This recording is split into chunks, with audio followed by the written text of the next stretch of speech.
సవిప్రపాతోదక కర్దమాని సవేద శాస్త్రధ్వని గర్జితాని స్వాహా స్వధాకార నిరంతరాణి స్వర్గాని తుల్యాని గృహాణి తాని.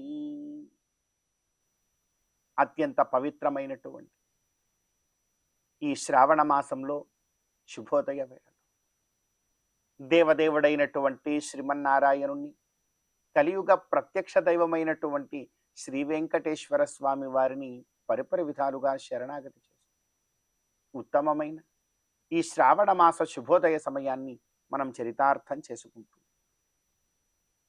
ఈ శ్రావణ మాసంలో మనందరి యొక్క ప్రధానమైనటువంటి కర్తవ్యం గోవిందుడి యొక్క ఆరాధన, విశేషించి మహాలక్ష్మి అమ్మవారి యొక్క ఆరాధన.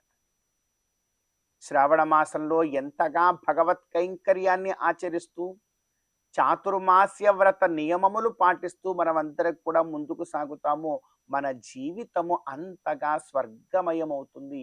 స్వర్గము అనంటే మోక్షమని అర్థం.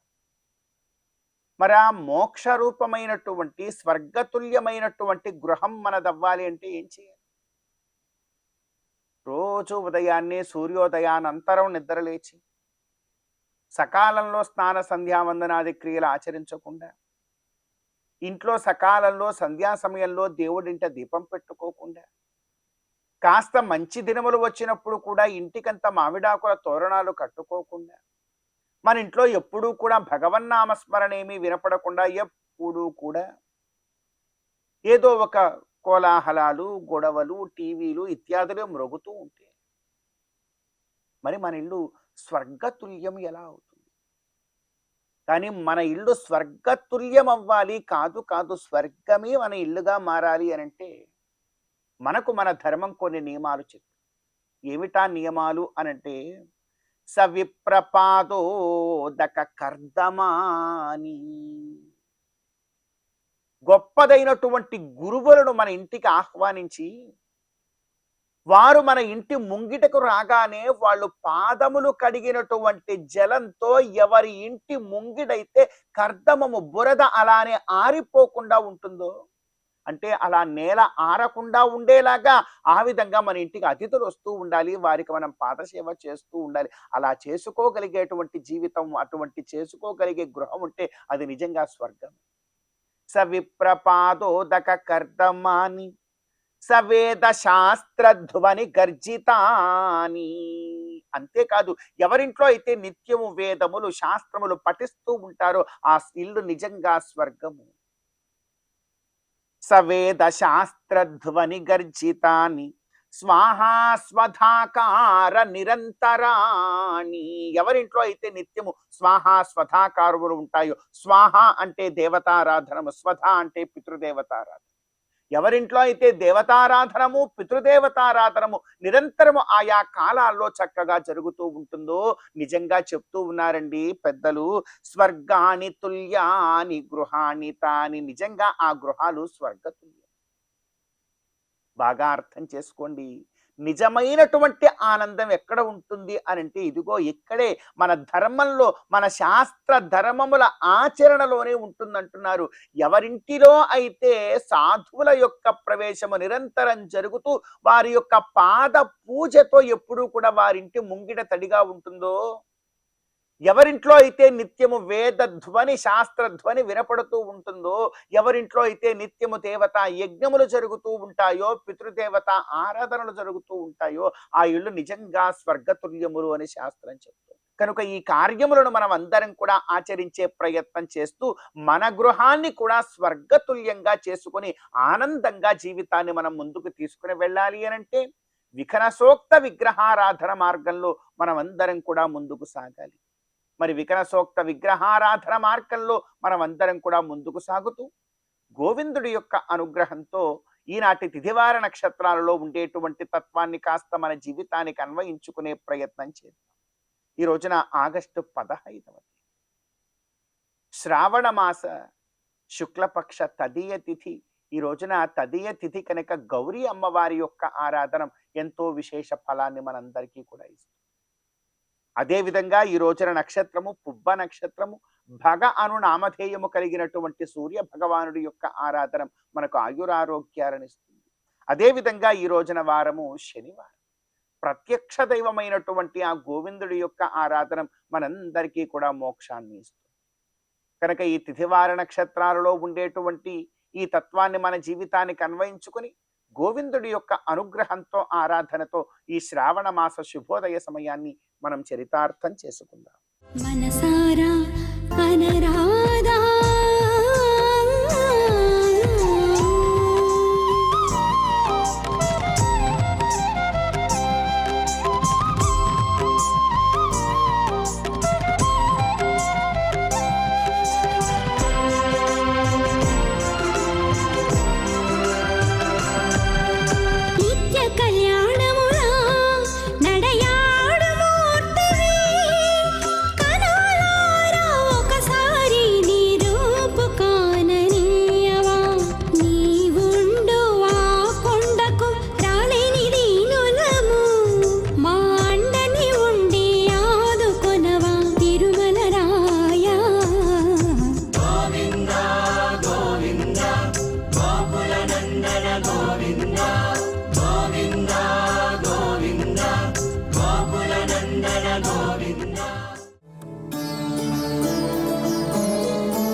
వినా వెంకటేశం ననాథో ననాథః సదా వెంకటేశం స్మరామి స్మరామి.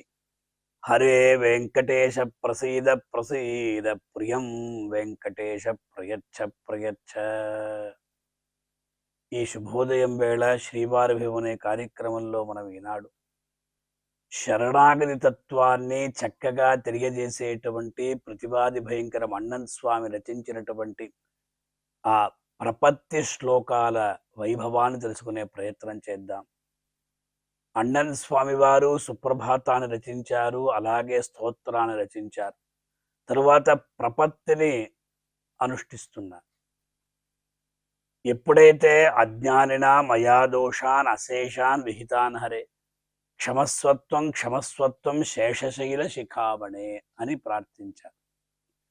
నేను అజ్ఞానంతో ఎన్నో దోషాల్ని ఆచరించాను. అజ్ఞానినా మయా దోషాన్ అశేషాన్ విహితానరే క్షమస్వత్వం క్షమస్వత్వం, నీవు నన్ను క్షమించాలి అని ప్రార్థించాను.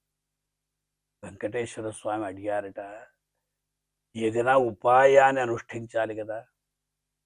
రక్షాపేక్షాం ప్రతీక్షతే అన్న రీతిగా ఉపాయానుష్ఠానం చెయ్యకుండా నేనెలా నిన్ను కాపాడగలను?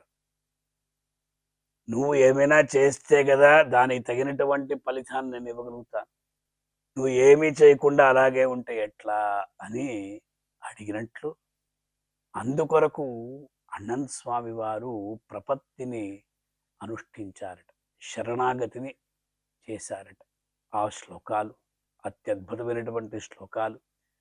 ఈశానాం జగతోస్య వెంకటపతే విష్ణో పరాం ప్రేయసి తద్వక్షస్థర నిత్యవాసరసికాంత క్షాంతి సంవర్ధిని పద్మాలంకృత పాణిపల్లవయుగాం పద్మాసనస్థాం శ్రియం వాత్సల్యాది గుణోజ్వలాం భగవతీం వందే జగన్మాతరం. ఎంత అద్భుతమైనటువంటి శ్లోకం అండి. ప్రతి ఒక్కరు కూడా లోకల్లో అనుకుంటూ ఉంటారు స్వామి దగ్గరే శరణాగతి చేయాలి అని. కాదండి, మొట్టమొదట ఆచారం దగ్గర శరణాగతి చేయాలి, తద్వారా అమ్మవారి దగ్గర శరణాగతి చేయాలి, తద్వారానే స్వామివారి దగ్గర శరణాగతి చేయాలి. ఇదే శాస్త్రం, ఇదే సిద్ధాంతం, ఇదే సంప్రదాయం కూడా. అందువల్ల ఇక్కడ అన్నన్ స్వామివారు మొట్టమొదటగా శ్రీ వెంకటేశ్వర స్వామివారి యొక్క వక్షస్థలంలో వేంచేసి ఉన్నటువంటి అమ్మవారిని తలుచుకొని అమ్మవారికి శరణాగతి చేస్తున్నారు. ఈశానాం జగతః అస్య వెంకటపతే, అస్య జగతః ఈశాన, భగవంతుడు ఈశుడు, ఆయన వెంకట ఈశ్వరుడు, వెంకట ఈశుడు ఆయన. అదే ప్రకారం ఈవిడ కూడా, ఆ మహాలక్ష్మి కూడా ఈశ్వరీగుం సర్వభూతానాం త్వామిహోపహ్వయే శ్రియం అని వేదం చెప్తుంది. ఆవిడ కూడా ఈశ్వరి. ఈశ్వరి అంటే నియంత్రించడం ఎవరికైతే ఉంటుందో, సర్వలోకాన్ని కూడా పాలించేటువంటి ఒక సామర్థ్యం ఎవరికైతే ఉంటుందో వాళ్ళు ఈశ్వరుడు, ఈశ్వరి అనబడతారు. అలా జగతః అస్య ఈశానా అస్యేషా నా జగతో విష్ణుపత్ని అని వేదం చెప్తుంది. అందువల్ల ఆ వేదవాక్యాలంతటినీ కూడా మనసులో పెట్టుకొని స్వామివారు ఇక్కడ ఈశానాం జగతః అస్య ఎవరికి వెంకటపతే విష్ణోః పరాం ప్రేయసి. ఆ వెంకటపతి, వెంకటాచలపతి, వెంకటమనేటువంటి పర్వతానికి అధిపతి. ఆ వెంకట పర్వతం ఎటువంటిది అంటే సర్వపాపాని వేంప్రాహు కటస్థద్దాహ ఉచ్యతే అన్న రీతిగా ఆ వేమనేటువంటి అక్షరం ద్వారా పాపములు, కట అనేటువంటి ఆ పదం ద్వారా దహించును. పాపాలంతా కూడా దహించునట్టి అద్భుతమైనటువంటి పర్వతమే ఈ వెంకటమనేటువంటి పర్వతం. అటువంటి వెంకట పర్వతంలో వేంచేసి ఉన్నటువంటి స్వామే వెంకటాచలపతి అవుతాడు, వెంకటేశుడు అవుతాడు. అందువల్ల ఆ స్వామికి ఈశానాం జగతః అస్య వెంకటపతే విష్ణోః, ఆయన ఎవరో కాదు, సాక్షాత్ విష్ణు. శ్రీవైకుంఠ విరక్తాయ స్వామి పుష్కరణీతటే రమయా రమమాణాయ వెంకటేశాయ మంగళం అని చెప్తున్నారు. మాయావి పరమానందం త్యక్త్వా వైకుంఠం ఉత్తమం స్వామి పుష్కరిణీ తీరే రమయా సహమోదతే. ఆ పరమానందమైనటువంటి పరమపదాన్ని పరిత్యజించినటువంటి ఆ పరమపదనాథుడు వెంకట పర్వతంలో వెలసి వెంకట పర్వతానికి వచ్చి భక్తులందరినీ కూడా అనుగ్రహిస్తూ ఉన్నాడు. ప్రతి ఒక్క భక్తుడు కూడా గోవింద గోవింద అని ఆ భగవంతుడిని కీర్తిస్తున్నాడు కదా. అటువంటి విష్ణోహో, ఆ విష్ణు స్వరూపుడైనటువంటి పరాంప్రేయసీ, ఆ వెంకటేశ్వరుని యొక్క పరాంప్రేయసీ, ఉత్కృష్టమైనటువంటి అది ఉన్నతమైనటువంటి ఆ నాయకి పరాంప్రేయసీ తద్వక్షస్థల నిత్యవాస రసికాం అన్నారు. ఆవిడ ఎక్కడైనా ఉండొచ్చు కదండి.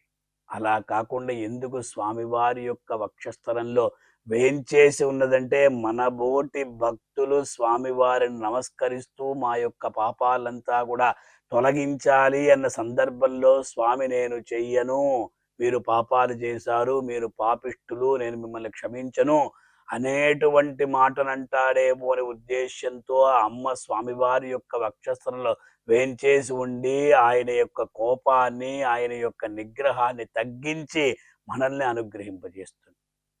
అందువల్ల తద్వక్షస్థల నిత్యవాస రసిక, అటువంటి ఆ స్వామివారి యొక్క వక్షస్థలంలో వేంచేసి ఉన్నటువంటి ఆ అమ్మవార్లకు అనంత స్వామివారు శరణాగతి చేసిన విధంగా మనం కూడా అలా శరణాగతి చేసి అమ్మవారి యొక్క అనుగ్రహంతో స్వామివారి యొక్క కృపకు పాత్రులవుతాం. ఓం నమో వెంకటేశాయ. మనసారా అనరాధా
శ్రీమందిర భుజమధ్యమ శ్రీమందిర భుజమధ్యమ గోమండల వేణుకర్షి గుంభన దృప్యద్భౌమాహృత సురజనయిత్రీ మణితాటంక వృషగిరిస్థ ఖగాంక. మనోజ్ఞమైనటువంటి స్తోత్రం ఇది. శ్రీనివాసుడు కలియుగ ప్రత్యక్ష దైవమైనటువంటి దేవదేవుడు లక్ష్మీ వక్షస్థలుడు. శ్రీదేవి భూదేవి వక్షస్థలాన్ని అలంకరించి ఉన్నారు. వ్యూహలక్ష్మి వీరలక్ష్మి సమేతుడు. శ్రీమందిర భుజమధ్యమ వక్షస్థలంలో లక్ష్మీదేవి చేతే సమలంకృతమైనటువంటి అలంకారం కలిగిన ఓ దేవా, గోమండల వేణుకర్షి గుంభన. ద్వాపరయుగంలో ఆ పశుల కాపరివై యాదవ చక్రవర్తివై గోవుల మందలు కాచినప్పుడు ఆ స్వామి వేణుగానం చేస్తూ ఉంటే ఆ మధురాతి మధురమైనటువంటి వేణుగానాన్ని విని పులకించి గోమాతలు క్షీరధారలు కురుస్తున్నాయట. ఆ క్షీరధారలతో యాదవులు ఆనందిస్తూ ఉన్నారు. గోమండల కర్షి వేణుగుంభన, గోమాతలను ఆకర్షిస్తున్నటువంటి అంటే ఆబాల గోపాలాన్ని కూడా అలరింపచేసినటువంటి వేణుగానంతో ప్రకాశించినటువంటి ఓ బాలకృష్ణ స్వామి, వేణుగుంభన హరి వేణోద్గత మంజులస్వన నినాదాహూతలై గోపసుందరుడేతేర. ఆ దేవదేవుడు యమునా నదీ తీరంలో వేణుగానం చేస్తూ ఉంటే ఆకర్షింపబడినటువంటి గోవులు, గోపాలకులు, గోపికలు అందరూ అక్కడికి వస్తున్నారు. ఆ మధురాతి మధుర వేణుగానాన్ని వింటున్నారు. విశ్వమోహనమైన వేణు నినాదంబు సరస గంభీర గర్జనము కాగా, మహనీయ నిర్మల మందహాసద్యుతి లలిత సౌదామిని లతిక కాగా,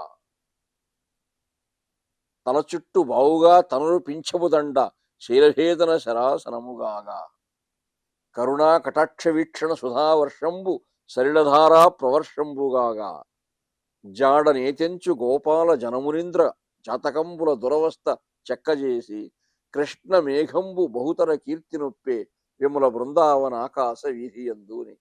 పోతన్న గారు దశమస్కంధంలో భాగవతంలో మనోజ్ఞంగా వర్ణించారు. ఆ దేవదేవుని యొక్క వేణుగానాన్ని అత్యంత మనోజ్ఞంగా వర్ణించారు. అదే రాయల వారిక్కడ గోమండల వేణుకర్షి గుంభన దృప్యద్ భౌమాహృత సురజనయిత్రీ మణి తాటంక. నరకాసురుడు స్వర్గాన్ని జయించినప్పుడు దౌర్జన్యం చేసి అదితిమాత యొక్క కుండలములు కర్ణాభరణములు తీసుకున్నాడు. శ్రీకృష్ణ భగవానుడు ఆ నరకాసురుని సంహరించి మళ్ళీ తాను స్వర్గానికి స్వయంగా వెళ్ళి అమ్మవారికి నమస్కరించి అదితిమాతకు ఆ కుండలాలు సమర్పించాడు.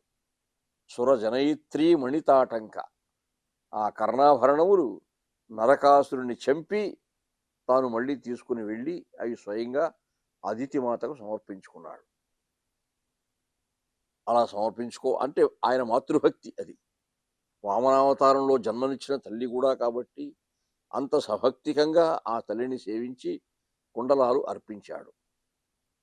వృషగిరిస్థ, వృషభాద్రిపై వెలసినటువంటి దేవదేవుడు, ఖగాంక గరుడధ్వజుడు అని వర్ణిస్తూ 4వ ఆశ్వాసంలో మొదటి పద్యంలో ఈ స్తోత్రం చేస్తూ ఆ దేవదేవుని యొక్క కరుణా కటాక్షం చేత తనకు సంక్రమించినటువంటి బలపరాక్రమాదులు ఎటువంటివో కూడా చివరి పద్యంలో చెప్పాడు.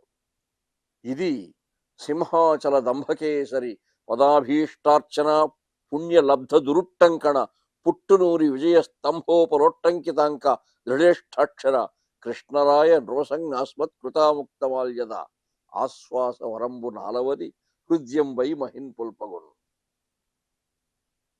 కళింగ దేశాన్ని ఇప్పుడు ఒరిస్సా అంటాం.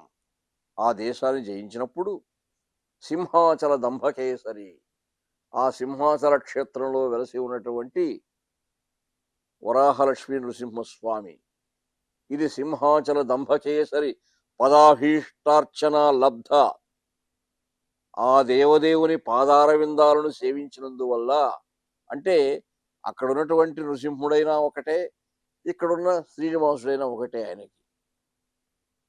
పుట్టునూరి విజయ స్తంభోపరొట్టంకితాంక దృఢేష్టాక్షర, ఉత్కళ దేశాన్ని, ఆ కళింగ దేశాన్ని జయించినప్పుడు పుట్నూరు అనే ఒక చోట జయస్తంభం నాటించాడు కృష్ణదేవరాయల వారు. అభిరతి కృష్ణరాయుడు జయంకములను లిఖించి తాళ సన్నిహముగ పుట్టునూరికడ నిలిపిన కంబము అని మహాకవులు కీర్తించారు. అక్కడ జయస్తంభం నాటించుకున్నాడు. ఆ జయస్తంభంపై తన దిగ్విజయాన్ని లిఖించారు. పుట్టునూరి విజయ స్తంభోపరోట్టంకితాంక దృఢేష్టాక్షర కృష్ణరాయ నృపసంజ్ఞాస్మత్ కృతాముక్తమాల్యద. అటువంటి ఈ ఆముక్తమాల్యదలో 4వ ఆశ్వాసాన్ని నీకు సమర్పిస్తున్నాను, విన్నవిస్తున్నాను దేవా అని అద్భుతంగా స్తోత్రం చేస్తూ కృష్ణదేవరాయల వారు సమర్పించారు.